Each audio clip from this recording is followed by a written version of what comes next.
Alright, let's go ahead and make this program more user-friendly. So instead of showing this block of error, we're going to show a message that says the word doesn't exist, please double check it, or something like that.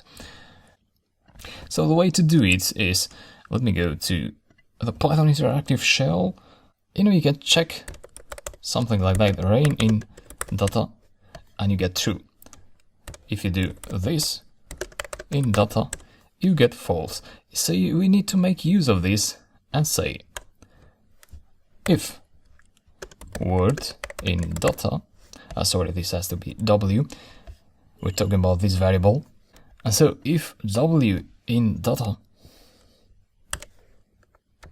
what you want to do is return the value. So this is the value, and so if this returns true, this is executed, right?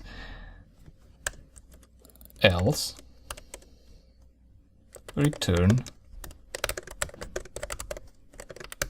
the word doesn't exist, please double check it. So when this is false, then else is executed.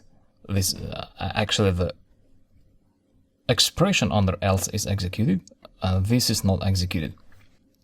As you see, this is quite readable, very human readable. This is the good, one of the great features of Python actually.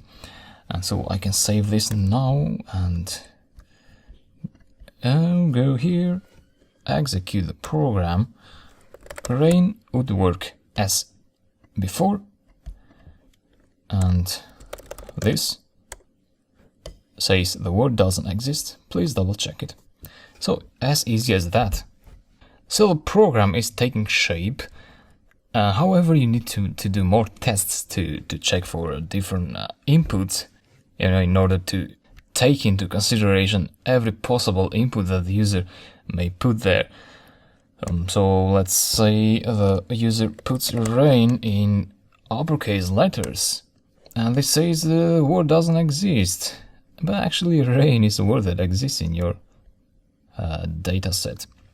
And so how do we count for different uppercase letters? You also may have like mixture of letters like that, and it still says the word doesn't exist. Or even rain like that, the word doesn't exist. So think about that again, and in the next lecture I'll implement that, which is very easy. See you there.